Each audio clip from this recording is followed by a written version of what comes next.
2 months before M2O 2023, I was like, I want to go do that. So I bought a SUP, and then figured out how to do the SUP stuff in the surf in like 2 days. Then did a 50K run at home, which is like at home we have a very similar run to what Molokai used to be, whereas sort of a little bit lighter at the start and then epic, and then you have a pretty much flat water finish. It's just the way our coastline works. So I went and did that run within like 3 weeks of learning the Wow. SUP. Wow, that's crazy, man. And then This episode is sponsored by Foilsessions. Whether it is pump foiling, winging, or pair winging, this app tracks time on foil, upwind angles, and much, much more. For downwinding, you can set a destination and you'll get directions on your watch or on the earphones. Try it for free on the link in the description. This is Up on Foil, the podcast for everyone flying just above the surface. Pump, carve, soar, let's foil!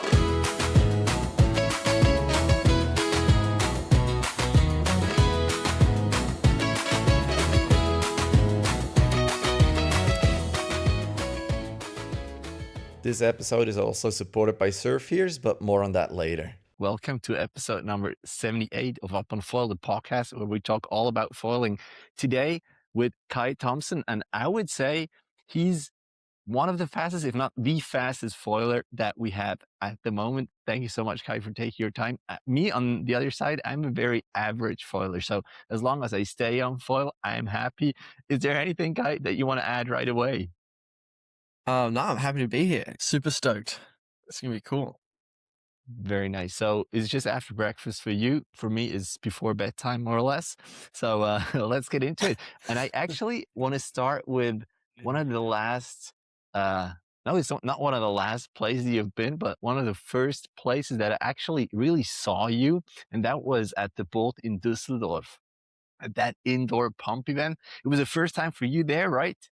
Yeah, it was the first time for me in Germany as well. So it was first time, a lot of first times. Nice. First time in the pool, first time dock starting with a crowd indoors, but it was an epic event. I really enjoyed it. Right. How is that for you? I mean, first of all, I don't know how much or how often you dock start and pump foil, but then again, in that pool, it's pretty narrow, it's pretty close. Having a race there, how is that? Yeah, so I learned how to properly dock start when I was in Saint-Tropez because there was an event there. We learnt like the day before their race. And then I did one more race in Saint-Tropez, and then I hadn't done any until like a week before the event because I kind of last minute was going. So I did like 4 or 5 days of dock starting, went like once every day, figured out how to do a just no step jump and then pump around an imaginary course. So I learnt mostly that week. But yeah, I actually got more nervous for that event than I do for some of my downwind races because I don't know, the atmosphere and the crowd of the event threw me off so hard. Because I mean, you also have like one chance. If you mess up, you don't get a redo because of the one-on-one racing at least. But it was a different competition. I really enjoyed it. Did you have to change your gear for that indoor event? Because maybe for the listeners who are not familiar with that, it's like a 20 to 60 meter pool. It's like 1 meter deep, more or less. So it's really shallow, and the course is also pretty narrow. It's 1 against 1. There are some buoys you have to turn around. Pretty tight corners as well. How is that? Yeah, so I mean, normally all the foiling I do is on the tempos, the axis tempos, and then for this I needed a little more range. So I put on a 950 surge and a bigger rear wing. I think it's a 320, but I did that so that I could get it every time because the consistency is key. It's the same for downwinding. It's like if you can be consistent, then you'll have a much better chance and removes any weird variables. So I just went sort of big and consistent. Consistent was my focus, and to make sure I made it every round. Did you try the tempo as well, or you didn't even bother to try I it? didn't even bother trying it.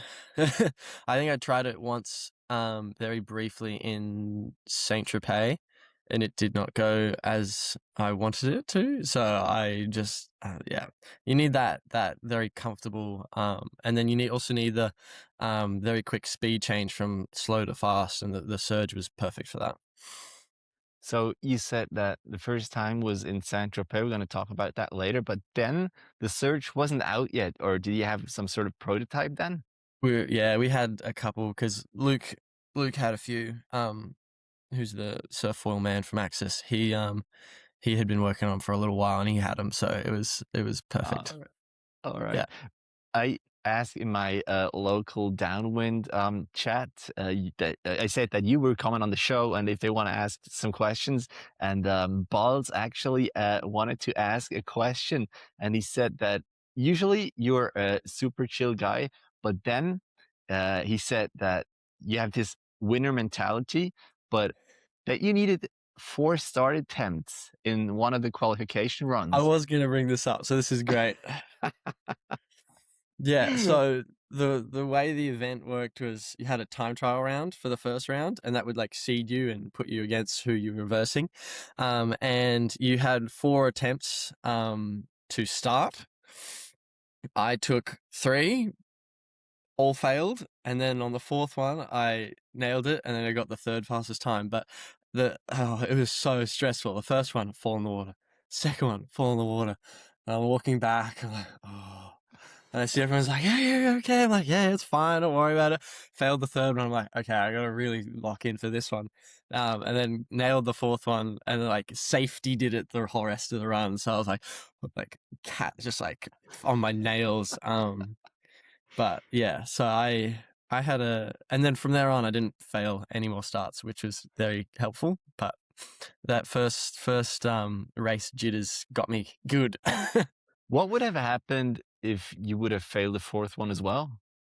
I would have just been seated like last. So you would have had to go against Eden at the beginning? Probably. Yeah. Oh, wow. So yeah, that was important then. yeah. And I didn't realize that was what was going to happen. Eden said that to me later. I'm like, oh, that could have been fun. But I was like happy that it was the final that we versed. You know, he was probably happy about that too, because he also, well, he did a very good job this year, but sometimes he gets nervous as well, and anyone can fall basically. Yeah. But Anyone can then make a mistake. the further the event went, was that like, were you feeling more secure? You said you didn't fall again. Were there some times where it got close? Maybe not at the start, but maybe, you know, running into someone or something? I luckily didn't have any run-ins. I had a few like board touchdowns at the start zone. My original start was a no run, just a jump on the board. And I did that until like the quarters, and then we had like an afternoon where I just practiced an actual running start, and I then had a little bit more speed, and it carried me through there a lot better. So I learned a lot and gained a lot of confidence during that comp. What also threw me off really hard was the fresh water, like in the pool, because in the salt it has so much more lift. At really? home, yeah, it threw me so hard. That was the biggest difference that I sort of struggled with. I nearly ended actually up quite sizing up another interesting. wing. That's quite interesting, because you also have the ground effect, which is which you really feel in the pool. I thought that would like even things out, but it didn't then. And depth perception was really thrown off. Like I would think I was low, but the foil would be like slurping. And I was Oh, like, really? yeah, it was a weird, eyes were not working very well with it. Did you know that spending time in cold water and wind can cause your ears to slowly grow extra bone, sometimes enough to block them completely? It's called surfer's ear or exostosis, and it's part of your body's natural protective response. But ear problems aren't only about cold. Warm or polluted water can also lead to swimmer's ear, infection and inflammation, whether in pools, lakes or the ocean. SurfEars is the original patented earplug from Sweden. It's modular, customizable, and comfortable. Designed to seal from water while keeping hearing and balance intact. Sustainably made and trusted by water people worldwide. Once you went over this qualification round, then you basically won everything until the finals. How was that for you? Were you just like going through, not thinking too much about it, or you just I focused was super hard? I mean, I was focused. Like, I do have like a switch when it's like it's race time. It's like it's go time. But I was very nervous. But I also just wanted to like make each round. I was like, I'm happy making just one more. And before the races, the only thing I was thinking of was just nailing the start, because I know I can do the course and pump around. Like, that's never a problem. But that start was just like, get the start. So I'd be like visualizing the start. It was, yeah. So I had a had a good mental battle. So it was fun. Did you like discuss with your opponent where you were gonna go, or you just went and figured out what happened on the track? Yuri and I discussed it because we're like teammates. Every other one, I was just like, whoever got there first, You'll see me coming. yeah, whoever got there first was the decider of which one. I didn't really mind which one I was in because it didn't really change too much, I think, mentally for me. But some people like would be like, I need to start on that one, or like, I need to start on that one because it like suits my like start. I'm like, okay, whatever, I'll make it work. I'm still gonna beat you. Yeah, that was the mentality. But I was there last year. I wasn't there this year, but I remember as it is quite narrow, and when you went like in the center, sometimes you got into the turbulences of the one before. For me, that's super difficult. That wasn't a yeah, problem for you, or were you always in front anyway? I had that problem in the final, where the first start I slipped my back foot slipped, so I like nearly fell in there. I don't know how I managed to pull it out of the water, but I'd lost by then already, because if you miss the start, you're done. But I was in his wake, and I was like, whoa! That was the first time I had been behind someone for the comp, so I was like, it threw me so hard. Right. You get launched around. I think I fell in from it. And Yeah. then, as you just said, the final against Eden, he's obviously super fast, also with his He's- strapped board. Did you see that coming? Have you seen him before, or was that the first time at the boat, really? I'd seen a little bit. I hadn't dived too deep into the dock starting racing world, but you see like the shorts and stuff they Yeah. have from the SFT on the Instagram. I knew he was fast. I knew he was definitely the one to beat. And I was honestly happy just to make it to the final. So I was like, but I mean, once we got there, I was like, oh, it would be good to like, try and beat him, but yeah, it didn't work out. He's an animal. He's very dialed in and very comfortable. I think if I can spend another week, maybe if I have the year now to figure it out properly, and maybe I'll get some straps and I'll come back and take him out. But yeah, Do you think that would make a difference if you were to ride with straps? I don't know. I think it could definitely help because you can pull up and down. So I definitely think it has some advantage, but if you don't nail it, like Yuri didn't nail it once and he basically fell in from it.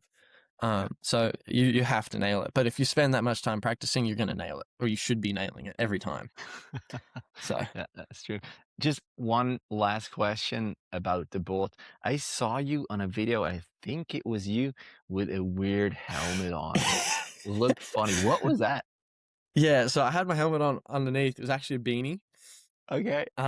I've been talking, but we were just hanging out with the wingers and stuff. So Zanny and his mate, they had, as I was walking past, they just put it on my head as I was going to do my like second round, the 1v1. And they're like, you need to keep this on. It's for good luck. It's for good luck. And I'm like, because this is like right after when I had fallen like 3 times in the qualifier. So you gotta wear it. So I'm like, okay, I'll put it on. So I had that on, and they're like, as I was coming, like on the start, could hear them yelling, "Oh, it's because of the hat. He's doing so." It was so funny. It was just good vibes. The whole crew there was extremely fun. A really good crew. I really thought like the races were one thing, but also just having that pool, that ambiance is so cool there. Also, I don't know if you were there in the evening, like the party with the light, kind of a disco, like a pool party. That Yeah. was one of the craziest experiences I had dock starting, basically. Yeah. I didn't even go in the water that day. I was just watching the chaos because there was like 30 people trying to dock start at the same time. So I'm just like filming the chaos. Someone launched foils into the fans. Yeah. People collided. It was pretty epic. But yeah, it was a very good atmosphere, and the crew there was really fun. All right. Let's maybe jump back a little bit. You talked about Les Ailes de Saint-Tropez. Mm. There was a downwind race as well. There was dock starting, flat water racing as well. And you won that race, right? The Yeah, downwind I won race. I won the downwind and the flat water race. All right, very nice. Yeah. We're going to talk about like downwinding in a bit, but maybe just for the dock starting, how was that for you there? As it was the first time, really. Yeah, so figuring it out, we had like, I think, a day before the actual dock starting event happened, and it was like Luke, Gray, and I, like we had barely done, like we'd maybe done a little bit, like, but not enough to be like, yeah, I'm like confident. Um, so we had tried it before, but never figured it out quite so much. The dock was really funky. It was like those inflatable bricks. They were all like joined together. Like So wobbly a yeah, bit. it moved a bit, so that added some degree of difficulty. And then they were very slippery. So Oof, luckily the someone, worst. I think Lucas Foil only had some wax, so we waxed up all the bricks. So that made it a little better. But yeah, figuring it out was, we went from like, I think we had the 10-10 surge the first day, and then the 950, and then the 890, and like you could do them all, but 950 was just consistently better. But it was a funny time with all of us because we'd just like launch the foil into the water, out of the water. So yeah, we had a good time, all of us learning. So it was cool. I think that's a big advantage of dock starting because you have this community thing. You start, you fall, you don't go forever like with winging or para winging or even downwinding Mm. when you're like 20, 30 Ks in one direction. So you're always coming back to the dock. You'll laugh about it, you talk about it, maybe change some gear. I think that's super fun. Um, but usually you're a downwind foiler, right? That's your main thing. Can we say that? Yeah, yeah, that's my focus, is the downwind foiling for sure. And when we look at results from last year, maybe you can go back a little bit further because you grew up with a lot of different sports. At least that's what I saw on your Instagram. Can you maybe Yeah. talk about how you grew up in sports? Because it feels like that was a big thing for you all the time. Yeah. So I grew up on the Sunshine Coast, which is on the east coast of Australia, where it's pretty warm and beautiful all year round. Like you can wear boardies pretty much all year. You might have to put a wetsuit on for 2 weeks. Wow. There's normally always swell and stuff, but I grew up in the surf life saving scene here, which is a big sort of water sports culture. We do like swimming, prone paddling, and surf ski paddling. And then it's also combined with the lifeguards. So you learn a lot of lifeguard stuff. So you learn all your first aid and CPR and all those little bits. But other than that, so I grew up mostly through that. I did a lot of athletics as well. I was a sprinter through my like teenage years, like 1, 2, 4, and then in my youth years, I was a cross country runner. So I had a quite diverse range of activities I did. And then when we were about 15, or I was about 15, we went and did a sailing trip through Indonesia, through Malaysia, and then all the way around Australia. Nice. Took like 16 months. So we've always Wow. been around the water. And before that, we'd had other boats and we'd sailed all through the Whitsundays, and the coral and the Great Barrier Reef and stuff like that. But yeah. And then my parents have always been very supportive of everything I do and have pushed me and taken me everywhere. So they are the driving force behind me, that's for sure. And they built a very good work ethics and yeah, me, I guess. But so very thankful for all the opportunities I got from them, because there was not really much they said no to. That is awesome, man. And then eventually foiling happened. Do you remember the first time you saw it maybe somewhere and you thought, I want to try that too? And do you remember your first steps on foil? Yeah, so I think the first time I'd seen it was a couple of years before I'd actually tried it. You see Kai doing Kai things.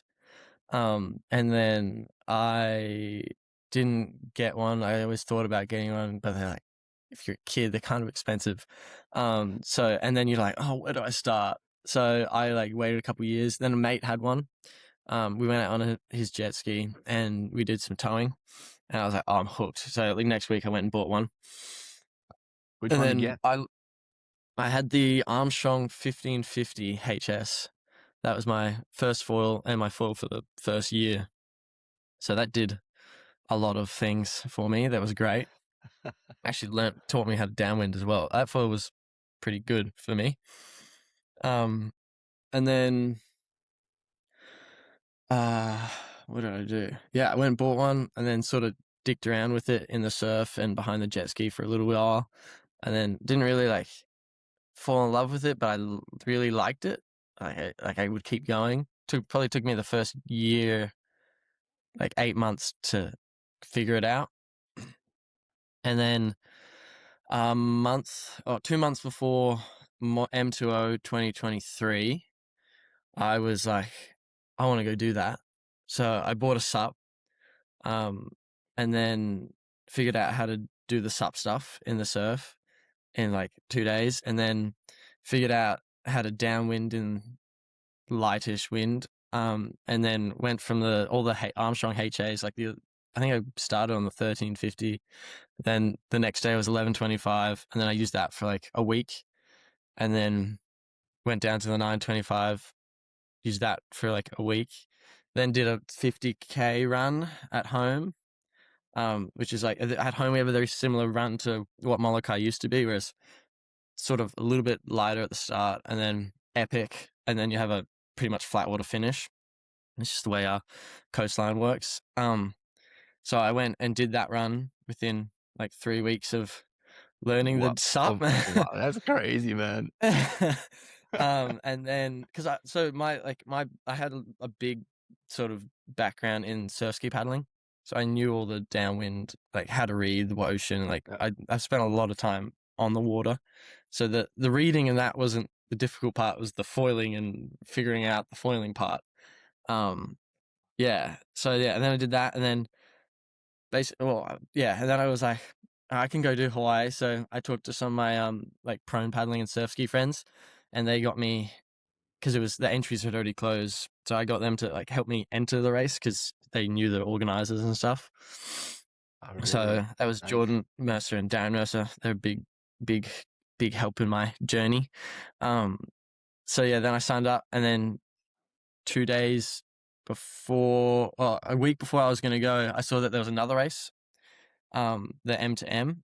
So 2 days, like the day before it, I basically got on the flight, like flew over there, flew in, went, like I knew nothing, knew no one, went to a hostel, stayed in a hostel, in Lahaina, then Ubered to the start, then did the race, and then started figuring it out from there, and I have had a very insane time there. Started, I met Oscar and all that in Hawaii, at the M to M race. After the race, we did the next day, the Kamalo run, which was epic. That I love Molokai; it's such a cool place. But and then on my way back from there, I didn't have anywhere to go. I hadn't organized anything. I didn't know where I was staying because Maui is not the easiest place to find somewhere to stay, especially if you're like If you're on a budget, on a budget or I don't have much money. Yeah. And I got really fortunate with some of my mum's friends. They had just bought a house there, and they had some friends that were living there. And Candace and Clay, who I've now spent the last 3 years with, when I go there. But so yeah, they picked me up from the boat, and then I stayed with them for basically 3 weeks and learnt so much while I was there. So I think while that month I spent in Hawaii was like a year's worth, maybe more of downwind, like learning or ability. Like you get 10 years, a year's worth of stuff in 3 weeks. That is 'Cause amazing. But still, the way you just described, like starting just a couple of weeks or 2 months before, like such a race that you would start, that's incredible, man. That's crazy. yeah. Other people, it takes 2, 3 years to get that. I'm very, very driven when I decide I'm doing something. It's full on. It's all full steam ahead, no matter what. Do you still remember maybe, some things that were trickier for you? You said that reading the bumps was easy for you because you did that already. What was the difficult part? Because for me, when I first went on a SUP board like that, Mm. it was just standing up, basically, like having a balance. I had to Yeah. learn that. Is that the same with you, or was that another problem? I hadn't done any SUP stuff previously. Like I'd been on a SUP, like you just paddling around sort of thing, but no actual SUP paddling. I think my second day of flat water, I managed to get up, which was probably not the best thing to admit, but yeah, I think I had seen, like, I'm very visual, so if I see someone doing it right, I can sort of replicate it to a point. Nice. Yeah, so I really struggled once, like, because I could ride and just ride and had no problem being on foil. I then really struggled to learn how to go fast in those beginning stages, which is probably a little weird to say, but like that race, because you're racing, it's hard to figure out how to go fast. In the start, at the start, for me at least, I I want to get found. into that because I'm super curious. How do you get faster? Obviously, like mass height is super important, but I suppose also where you're going is super important.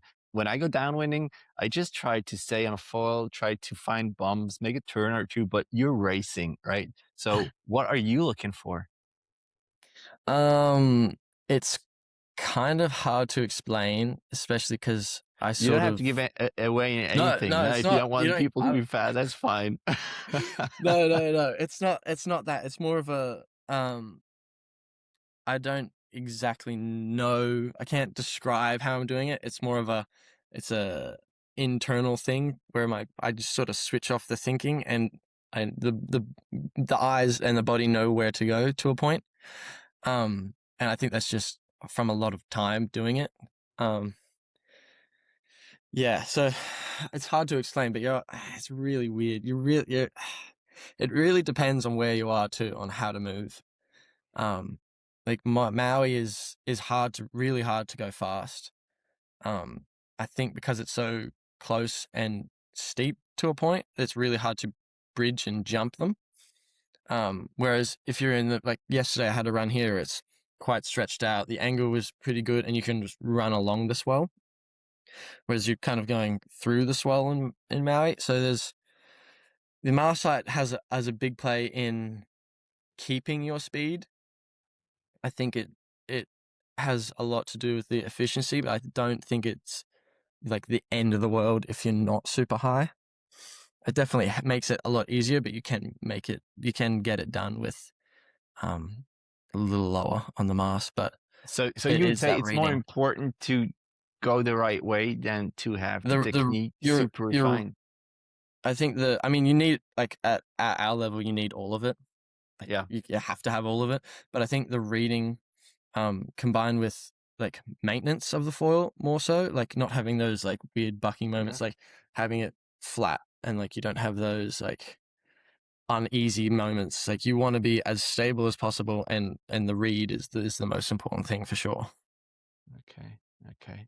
Um, Very interesting. Yes, it's obviously time on the water makes such a big difference. How is it if you're in a race? Maybe we can you can take a race that you did or just races in general.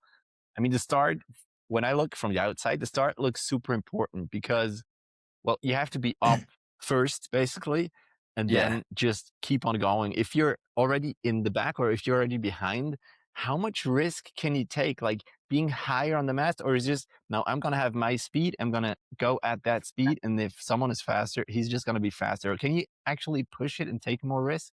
Or is that too dangerous? You absolutely you can. You want with the starts, I normally try and separate myself from the mass group. Like in not Saint in Guadeloupe, we just had the race, so we had the start line out here. I was probably like 100 meters to the land, sorry. And everyone was like clumped up next to the boat, and I'm on my own. Like I think I would sacrifice maybe if I had 50, like it was a 50-meter head start from that zone, I would sacrifice a little bit of distance over a clean start because you don't want to be in that modge podge of mess, and then there's foil wakes if you don't nail it in the first go. But the start is very important. But if you do kook it, you do have to start thinking about making some extra risks. But if you have game plans, like you create scenario, like I do at least, you create scenarios of what you think's gonna happen, and then you create scenarios of what you don't want to happen, and then you sort of work through them mentally over the week before the race. I tend to, at least, and that helps me relieve some of the stress, because you can get like if I messed up the start, I would panic a little bit, and like things would tighten up and you'd start making mistakes. You wouldn't be riding as well. You got to learn to relax in those moments and breathe, basically, and just and normally I let that first kilometer be like a breathe and get into a flow, because once I'm in the flow, it's a lot easier to work and go faster. So that's how I sort of treat the start zone. Once you're risking more, how does risking more look for you? Or if you feel like, all right, now I'm behind, I need to catch these guys. I try not to think of it like that. I sort of focus more on my own riding, and if I'm riding well, I believe I will catch them, sort of thing, and take them over. So it only starts to stress me out when there's like 2 kilometers left and they're still in front. And then that's the point where you can crack and you'll break and they'll beat you, or where you will push through and figure out how to get in front of them and then stay in front of them for the finish. How important is reading like the area? Maybe if you're at the place that you've been before, you know where the best waves are, maybe some currents and whatnot. But if it's like the first time you're somewhere, can you see that when you're on the water, or is that preparation? It's I do tend to, at least over this last year, I've spent a bit of time at the event site before. Each location has a very unique movement, I would say, or flow zone, like flow. So when I first got to Guadeloupe, Thomas Gouillard, he was in a much better flow with the way the water was moving, so it's quite hard to keep up with him. Then within like that week and a half that I spent there, I had figured it out, and you can learn how to go a lot faster. But each location's unique conditions and movement really has a quite a big play, I think, in the performance of athletes in those zones. In Les Ailes de Saint-Trompet, you won. When you're in front, do you look back? Do you just try to stay like hyper focused, go as fast as possible? Or do you kind of play it a little safer? How do you do that? It's a little dependent. In that race, I've somehow kept hearing whistling of someone's foil. There was no one there. That's terrible. So, Oh, but that like pushed me. Like I vomited after that race. Like really? I chunned it after. It was a hard one. It was pretty light and not a crazy amount of swell. Like it was still good, but it was definitely on the more So you were physical pumping side, the whole time. pretty much. Okay. But yeah, I had some weird phantom noises that kept me pushing. So I pushed that whole race. But sometimes if you can relax in those, if you're like, if I'm in the front, I don't really think about everyone else. I'm sort of always trying to do my best race. Mm. Like I believe if you can do your best, then I think you can get at least close to winning most things. So I'm always striving to like just be better than I was like yesterday, basically. Oh, very nice. We have Crozon 1 week. Saint-Tropez 1 week later was Crozon. Did you go there as well? Yeah, I won both the downwind races there. Oh, then I looked at the results from the year before then. But the Yeah. pump foiling you didn't do, or did you do the pump foiling as well there? I did do the pump foiling. I made it to the semi-finals there and then got beaten because I went to bigger foil for safety. Yeah. All right. Well, then I probably looked at results from the year before or something. Kai, you mentioned that you learned SUP-Foiling in a couple of weeks, and when you did this long downwind there, 50K, you said, Yeah. were you going alone? Were you going with friends? What safety precaution did you take, and how did you learn about those? I took my phone, and the downwind crew at that point from where I live on the sunny coast wasn't really. It was maybe like 3 people. It's since grown to like 20, so it's had a good growth. But yeah, I just go solo. It's a lot easier. I try and do a lot of things solo. It's hard to have faith in people if you're not confident in them.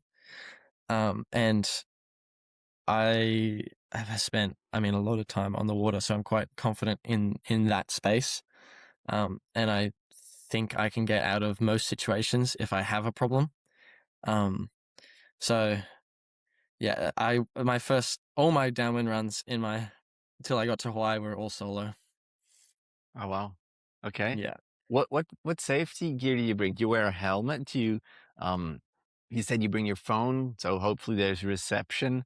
What else do you take? Normally I take nothing. Like for Some that, water? sometimes. Like the way my coastline is, it's all beach. And there's a road basically along the whole way. Okay. So it's extremely safe where I live, and there's reception the whole way as well. In saying that, I would go from the start, the land would go and then it would drop back and then go again. So there was like a headland. I would be like 6 to 8 Ks offshore sometimes doing those runs after that headland, which is nerve-wracking, but you don't really think about it because you're just having so much fun while you're out there. If I do, however, like on runs that I think are going to be more difficult, I will take my phone. I have an EPIRB. I do take my life jacket.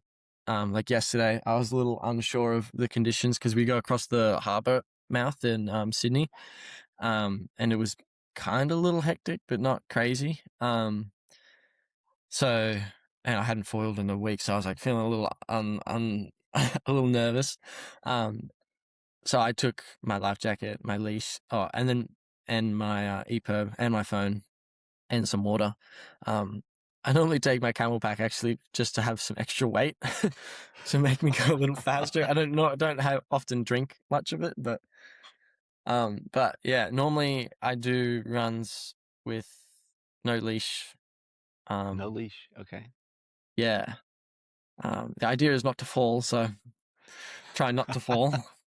As If long you as fall- nothing happens, it's okay, right? If you Um, fall, you're not going fast enough.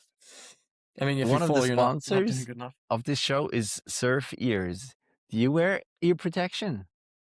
I do not, mostly because I'm in tropical areas. Well, you could get infections as well there, right? Yeah, that's true. But our water's pretty clean, at least around here. Nice. Nice. So that's nice. It's a bonus. But I do have some surf ears. So when I'm in colder areas, I will throw them on. Or if I'm in questionable water, I do put them on. Okay. Yeah.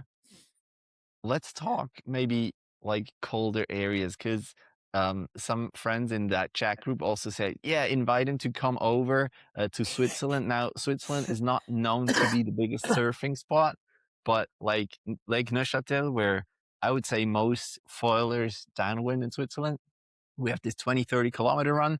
We go up by train and then just like go down. And if it's big, it's a little overhead, but it's really nice and fresh water. So even if you're super thirsty, you could actually drink from the lake. But it gets cold, and now it's not cold anymore. It's 7, 8 degrees, but we foil in -2, 3 degrees air and maybe 5, 6 degrees water temperature. What's like the coldest or the most uncomfortable you foiled? Or would you foil in Switzerland in these conditions? If I had the right equipment, I would definitely give it a go. I've heard about like your guys' train run. It sounds like it's so sick. Super, I would definitely give it a go. I would need probably something a little thicker than what you guys have.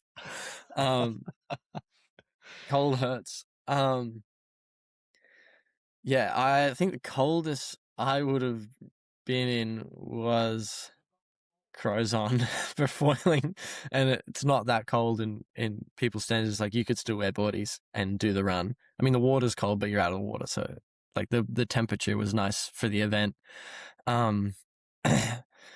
Yeah, some of the coldest I've had was when I was down in the south of France, and there was a big like cell that wind that blew up, and that was cold. I put a wetsuit on for that one.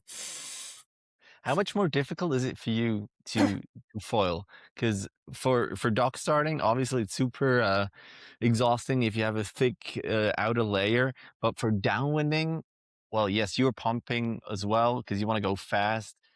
But still, does it make that much of a difference? And do you take like bigger neoprenes wetsuits because you might fall and then it can be dangerous? Or do you just say, well, I'm not going to fall anyway, it's going to be fine, just a little something against the wind or something? Yeah, I took it, the wetsuit for this run at least, because it was cold. I was cold on the first run, and not really. I wasn't thinking about a protection thing at all. Actually, I mean, this run was the run I did that I got the or had the 1K record, and then I have the 10K record from that for the downwinding. So it was if I had fallen, I wouldn't have done those times. So it's like the falling wasn't a thought in my mind for that. But yeah, I was just I didn't have a thought about safety of me hitting a foil. It was more of I was cold and No one wants to be cold. No one likes to be cold. I didn't like the cold. Last time I talked to someone from Australia, I think it was Gav, and he talked about the shark attacks. No, it was Josh actually, and he talked about shark attacks. Do you like take something for that as well, like a tourniquet, or you just say no, I'm not going to fall, and hopefully everything's going to be fine? Are you not scared at all, or is that just what happens sometimes? I mean, in Australia? while I'm foiling, I'm not scared.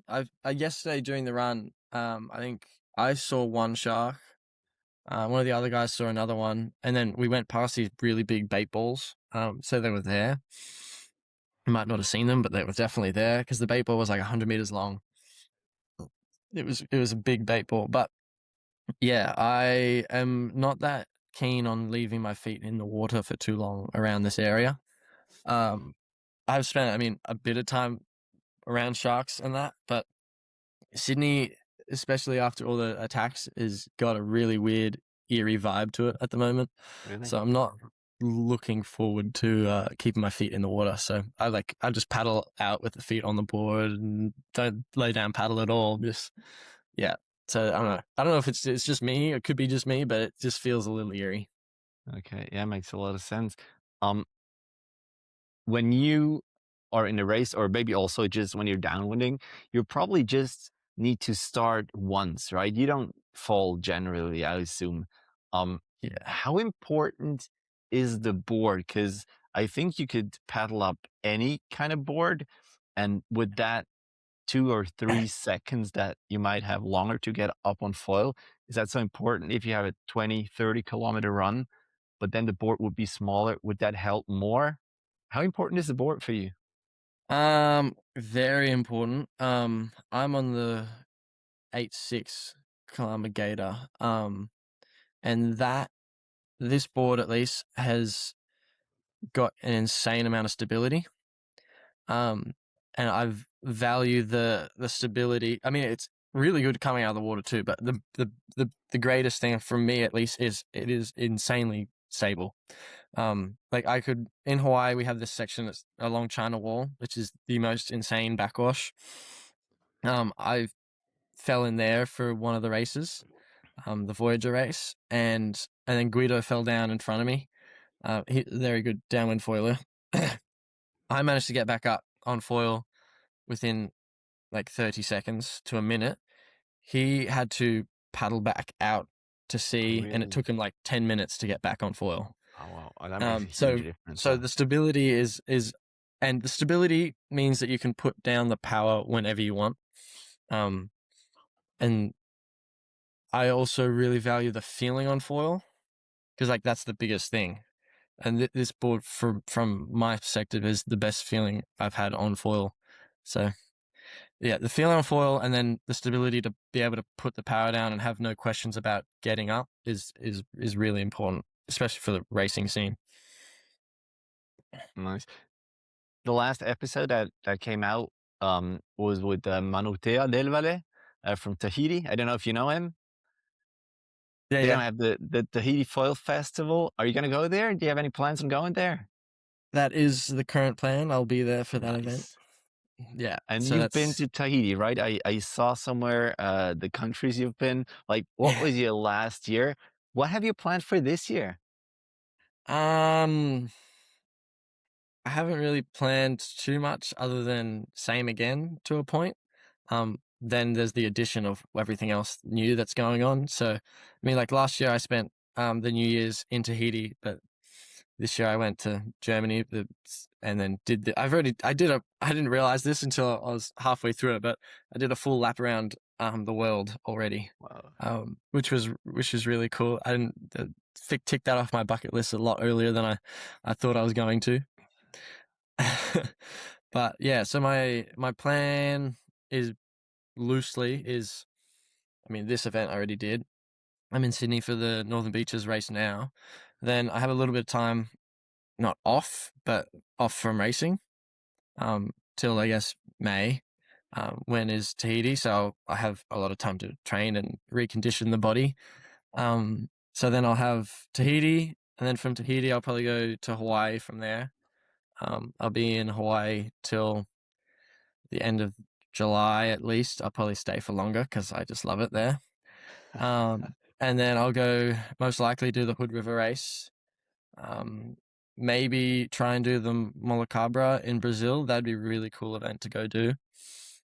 I toyed with it last year, but the Hood River race and the Molocabra like had overlapping, but now they don't, so they've moved their dates. Maybe try and do the LA race. I don't know. I just love going to all the races and the events. I don't know. I love doing it all. So yeah, just That gonna is try super and do cool. everything. When you look at like this next year, do you have to talk to your sponsors what you're going to do? Do they say, well, we want you to do this, or how does that work? Like, it's super expensive to go to these places. Yeah. It's a great question. I will have to definitely talk to them a little bit more about it, and brief them on what's going on. But Axis have been extremely supportive of everything I've been doing. They love this sport and they show it. So I'm just very lucky for them.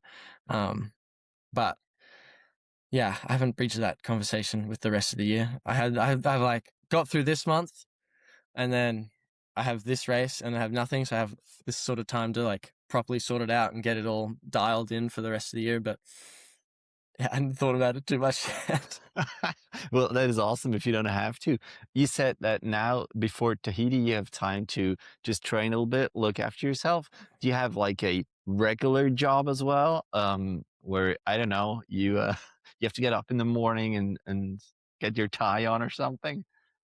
No tie. I have a very casual job at home. Well, I have two, but I used to work before all the foiling. I did a lot of work for my dad, who owns a building company. So I used to work with him. And then my mum manages a like beach rental place on the Sunshine Coast in Noosa, where we just hire out surfboards and shade and chairs and stuff like that.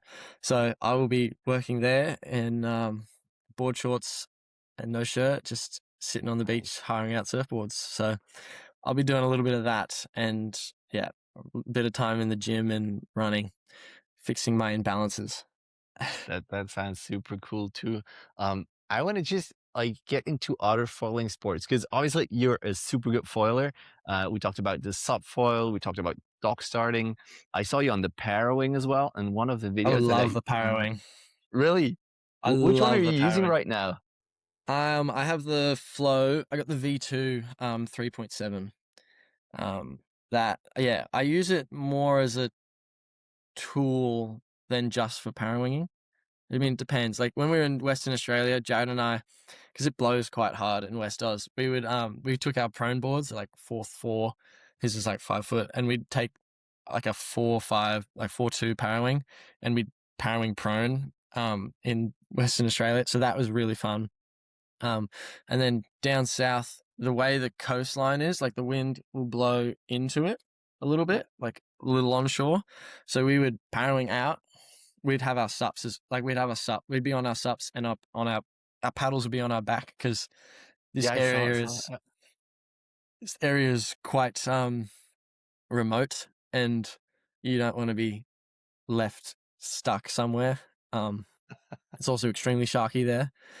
So we would paddle up, parrowing out, and then surf all the way into the beach or into a point, and then parrowing back out a couple Ks and then do it all again. So we'd just be like running down, out, running out. It was so much fun. Yeah. So Parrowing I is super really, to that, huh? yeah, I was quite lucky. I learnt parrowing in Hood River, which is probably one of the best places to do it. So I jump started that quite well. And yeah. One of my favorite videos of you was when you shared the parrowing with someone else. Yeah. That is so cool. Do you do that often, or was that just for the video? No, we do it actually heaps. Because I hadn't got any parrowings yet when I was in Hood River. So I was like borrowing people's and stuff. And Kane and I had spent a lot of time like parrowing because I would just use his as well. And he left it in his car, and we'd driven up to the tunnels. We jumped in the water or walking down, and Kane's like looking for his parrowing. I'm like, dude, where is your parrowing? He left it. He just spaced it, completely forgot it. He's like, oh, I'll go back. I'm like, no, just come. I'll give you mine, and then you can get going. And then so yeah, we do that a fair bit. Most of the time because not everyone has them, so we just share. And once you're up, you just keep an eye on them, sort of stay on the same line. If they fall, you throw them the bag with the parrowing and you go again. That's so cool. Yeah, which is really sick. And then we also do like a weird parrowing tow. When we were in Western Australia, we only had two, and there was three of us. It was Hugh, Jared, and I. So Jared would have the big one, and he'd have his paddle out, like holding it out like this, and we'd hold on to it and get towed out. So There's many ways to use a panoramic if you think about it and have some fun with it. That is so cool. Have you you've probably seen Josh's film, right? The Straight Actually, Path. haven't yet. You haven't? All right. I'm watching Well, it this weekend. Oh. weekend. You still have time. Finally. This episode is gonna air like in the beginning of March, so you could probably have seen it by then. Because I talked to him, and he was all about the adventure, and you're more about racing at the moment. Are there some adventures planned, or is that something you would get into as well, or are you focused on racing mainly now? I mean, the focus is the racing, but I have done a lot of adventuring through foiling. Hugh and I down in Western Australia, we did a couple 100K runs. We did one where we went from this place called Mandurah, and then we foiled out to Rottnest, which is like 20Ks offshore, but like downwind. So I have to send you the track of it. It's pretty insane. Yeah. So we downwinded to Rottnest, and then we went another 60K. So that was probably about 60Ks to get there, and then it was from Rottnest back to the mainland was another 60Ks, like the way we went. It's probably only 20Ks offshore. But so we did that run, so that was quite an adventure. And then we also did so if you know Margaret River, it sort of sticks out in Western Australia. We went from the Cape, the South Cape, to the North Cape, and that was about 106 kilometers. So I do like the adventuring and seeing where you can go with it. I have some plans to do some long runs. Just trying to figure out when I'll fit them in is the issue with the weathers and all that. But I'm going to try and do at least a 300K run at some point. Wow, But it's just picking a location to do it. The location, then the wind and the swell need to align. Everything needs to align. How important is the filming part for you? Because obviously you're an athlete and very good at that. But then again, I imagine for the brands that you write for, you need some presence online as well. Yeah. So you're probably filming a lot. Do you enjoy doing that, or is that kind of something that comes with it? You just have to do. A bit of both. There's times where I will get really into it and I'm like, yeah. And then there's times like I'm like, leave me alone. I just want to go enjoy it. And you can balance it, so it's not a big problem. But and there's definitely times to film things and there's times to focus. So there's a little bit of balance, and you have to find how you want to do it. But I do enjoy the filming. But yeah, you have to have a presence on the social media. If you're not posting regularly, then there's no real point to committing to it. When I look at SUP-Foil racing, that's one of the big problems, I think, because it's far away, it's hard to track, it's hard to see. Is there anything you think that should change so people would watch it more, or it would even get more viewers? I don't know. I think it's hard. I think because it's like that, it's also so special. Because you can't.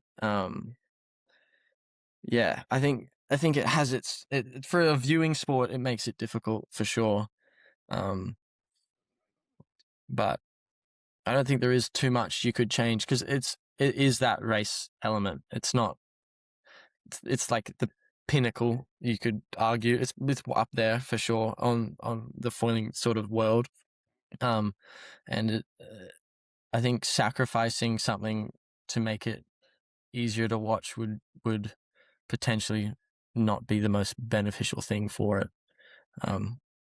But that's why I think the dock starting event is such a cool, unique competition, because it is like it's a spectating sport. So you can be pretty much anywhere with a little massive like body of water, and you can do an event, and you can have like a volleyball sort of style or velodrome Kind of sort of an thing. arena around, yes. Yeah. So so I think like as a viewing thing, you can have some for different versions of the downwind, like different versions of the foiling. But I think for the downwind, it would be more harm than good in trying to make it for like viewership. It's more of that prestige of it, of the downwind, like uniqueness, I think. Because I would love to have, cameras Mm. on the nose of every board and maybe the heart rate as well, so we can see who is getting exhausted and where they are, how they look and whatnot. So I would watch I that, think, but yeah, for sure. I think Hawaii, they did a pretty good year at filming some of it. It's hard to watch everyone, of course, because yeah. like most people are following the leaders. So if you were to manage and figure out how to do I think you could do it, but it requires a bit more effort than what people have been willing to put in, I think, Yeah, and a bit and more it's time super and money. expensive as well. Yeah. Just maybe one last question, because I'm always curious, how important is the paddle when you SUP-Foil? Because you talked about the board, yes, you want stability. The foil obviously is important, but the paddle, once you're out on the water, you want a light paddle, but you don't use it that much except for maybe when you're puddle pumping. How Yeah. important is that for you? I'm not too stressed about a light paddle. I'm more of a stiffness and quality. I don't want that crapping out on me in the middle of the ocean. So I'm all for durability, basically. Yeah. So I think that the paddle does have well, I mean, it's unique. Like it's 99% is the paddle up. The 1% is the actual downwinding. Like if you can't get up, you're not downwind foiling. So it has such a big play in getting going and figuring it out, but it's also But there are not also needed for the weird majority of it. shapes and size differences. How important is that for you? Have you tried different ones to see if there's any faster, better ones? Yeah, so I think I had a KT paddle in the past. I'm on the Axis paddle now, which I have found to be the best all round. The KT paddle with that weird his bulb, I guess his foil section that he's put through it, is really good at starting. But once you get to a certain speed, it becomes like weirdly really draggy. So it's really good for the start, but once you're almond foil and paddle pumping, that doesn't help at all. Okay. Because it like has a weird grip on the water. And then mine, they're quite thin and sharp, I'd say. You could sort of say it like that. It might be an extra stroke on the paddle up, but then once you're on foil, you can use it like super, super efficiently and super well. So there's a little bit of personal preference and what you want to do with it.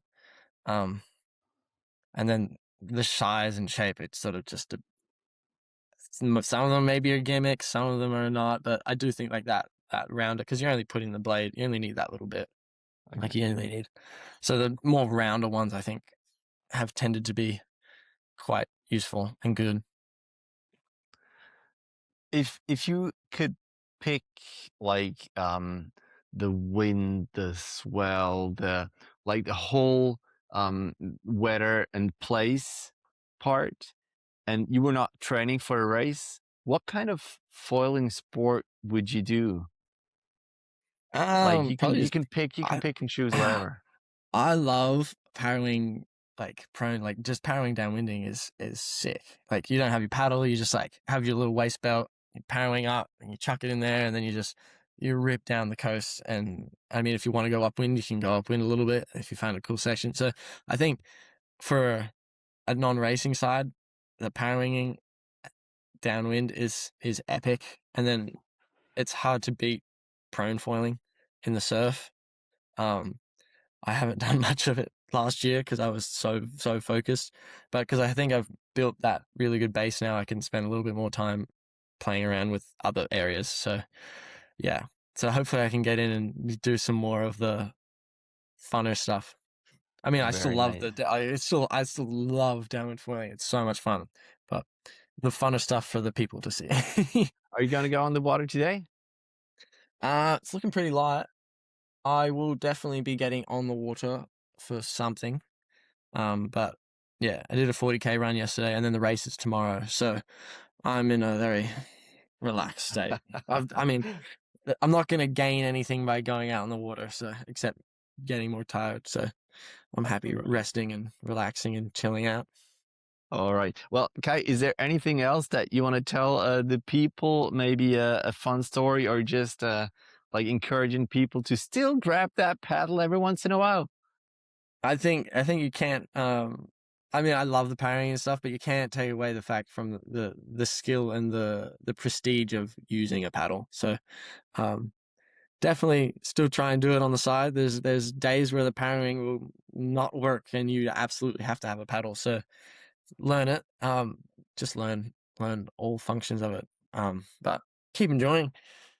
All right. All right. Well, thank you very much, Kai, for taking your time. That was amazing. And I wish you all best for the races that will come. And I hope to see you on the water, man. Yeah, I gotta come out your guys' way and get cold. Yeah, come in summer, then it's warm, like It's warm. 25 degrees. Ah, perfect. All right. Have a good one. Thank you, Awesome. man. Thank you.